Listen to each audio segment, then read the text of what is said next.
আব্দুল্লাহ ইবনে ইমাম মুবারক রাহমাতুল্লাহি আলাইহি জবর বিখ্যাত একজন ওলি, জবর বিখ্যাত একজন আলেম। আব্দুল্লাহ ইবনে মুবারক রাহমাতুল্লাহি আলাইহি কত বড় একজন আল্লাহওয়ালা ছিলেন, কত বড় আলেমের অধিকারী ছিলেন। কেন বড় বড় আলেমরা তাকে আসমানের চাঁদের মতো তাকে তুলনা করতেন। এই জাতির জন্য সে চাঁদ আলো।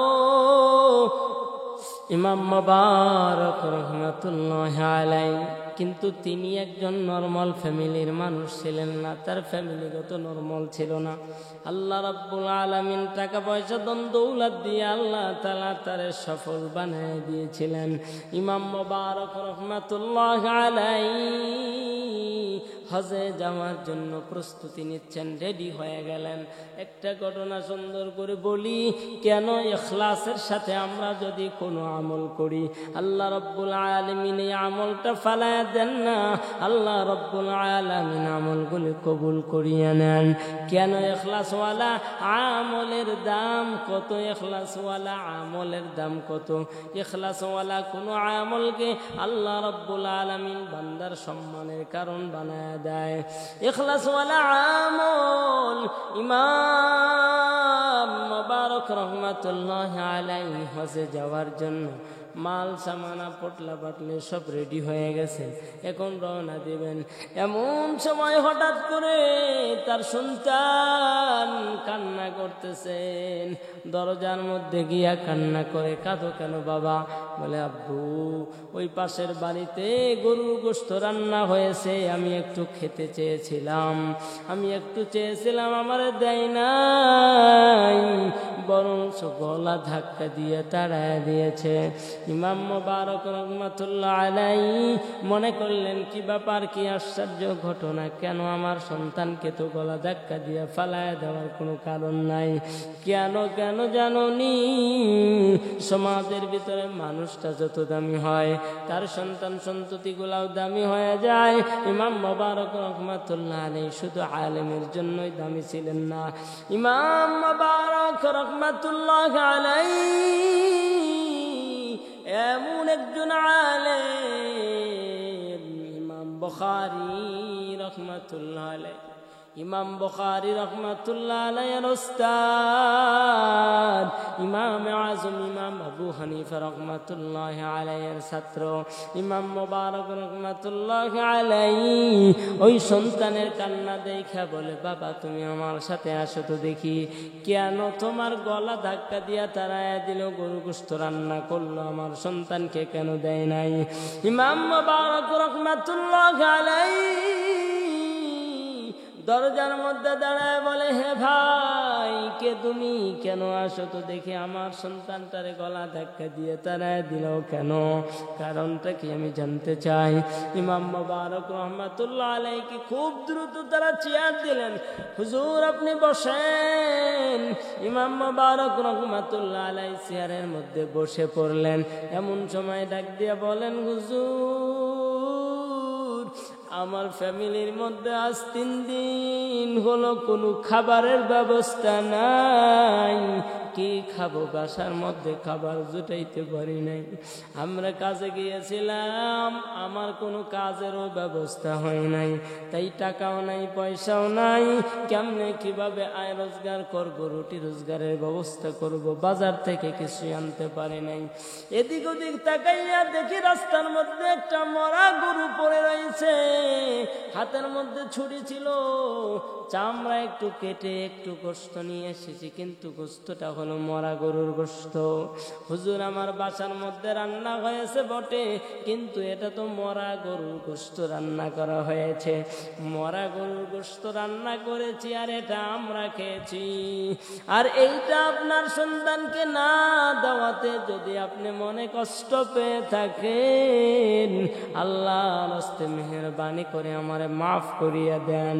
ইমাম মুবারক রাহমাতুল্লাহি আলাইহি চোখের কোনা দিয়া পানি ফেলতে চান, আর চিন্তা করলেন, হায় আল্লাহ ফরজ ওয়াজ তো আমি করেছি, নফল হজে যাওয়ার জন্য রেডি হয়েছিলাম, মনে মনে বলল ঠিক আছে তোমরা থাকো, আমি একটু বাসায় থেকে আসি।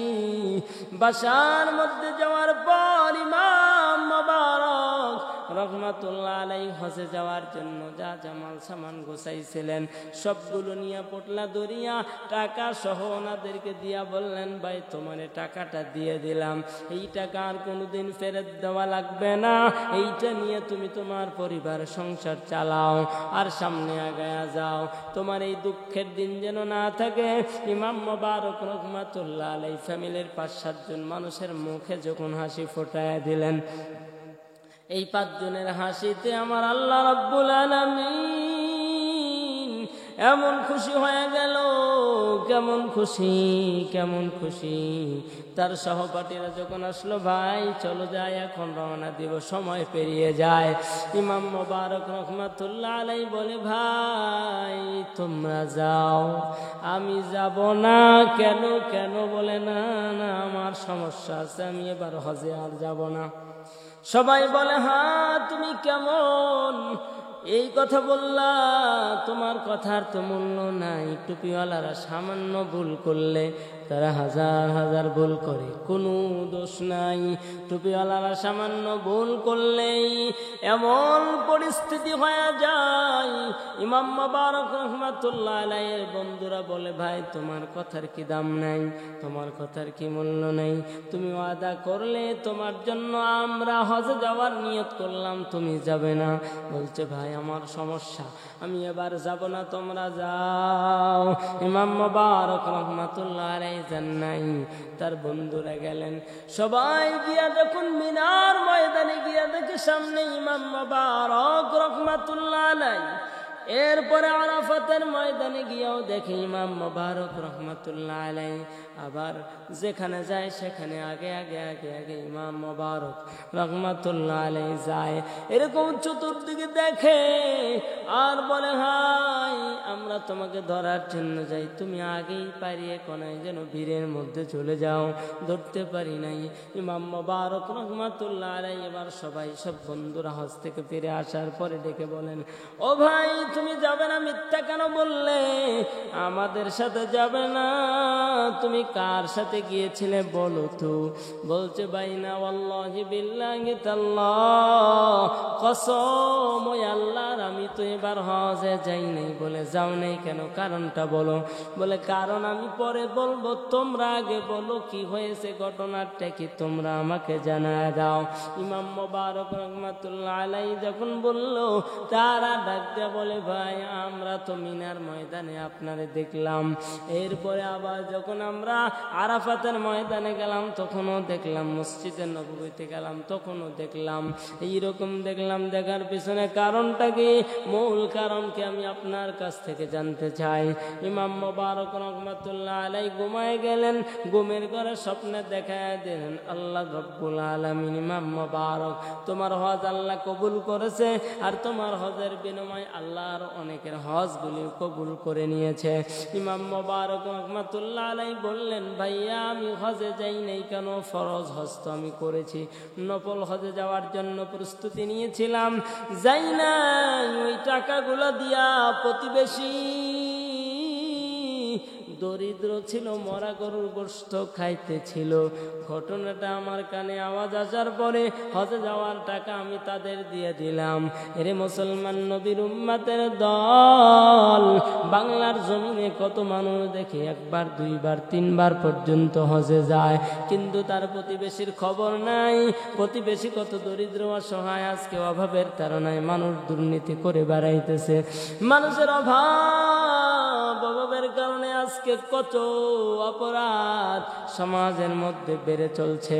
এই জন্য এলাকার মুসলমানদেরকে বলবো, ও বাংলার মুসলমান, তোমাদের অর্থ সম্পদ, টাকা পয়সা যাদের বেশি আছে, তোমাদের টাকা পয়সাগুলো এমনভাবে সুন্দর করে এলাকা ভিত্তিক একটা কোম্পানি দরকার হলে বানায় নাও, অথবা ওই বেকার ছেলেপেলেদের একটা কর্মসংস্থানের ব্যবস্থা করে দাও।